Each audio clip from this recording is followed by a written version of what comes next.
সায়নী ঘোষ তাকে ঠিক কিভাবে দেখা যেত?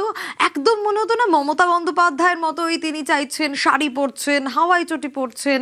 কিন্তু না, বেসুরো সায়নীর কাছে এগুলো এখন অতীত হয়ে গেছে।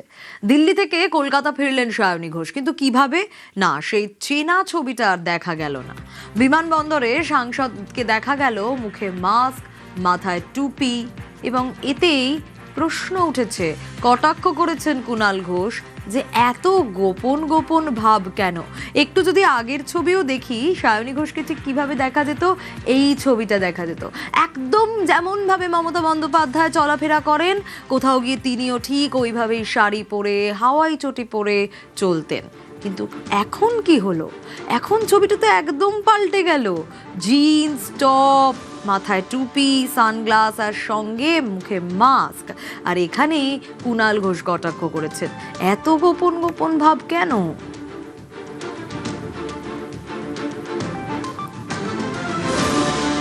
সায়নী ঘোষের আমি এয়ারপোর্ট থেকে বেরোনোর একটি ছবি দেখলাম, তাতে আমার দেখে মনে হচ্ছিল যে আপনারা বোধহয় করোনার সময়ের ছবি আপনারা দেখাচ্ছেন। এয়ারপোর্ট থেকে বেরোচ্ছেন, যে মুখ ঢাকা, সে একটা ভয়ঙ্কর একটা গোপন গোপন গোপন গোপন ভাব। হয় তিনি দলে আছেন, নইলে তিনি একটা ভয়ঙ্কর বিপ্লবী, কিন্তু তার জন্য মুখটা ঢাকতে হবে কেন? গ্ল্যামার ধরে এনে নৈবেদ্যের নাড়ুর মতো মাথায় বসিয়ে দিতে হবে। আর যারা সংগঠনটা প্র্যাকটিক্যালি গ্রাউন্ডে করেন, তখন তারা তাকে ফোনেও পাবেন না। এখন দলের লিডারশিপকে তো পাশে দরকার, শাখা সংগঠনের প্রধান, তো তাকে তো যুব সংগঠনের কর্মীরা খুঁজতেই পারেন।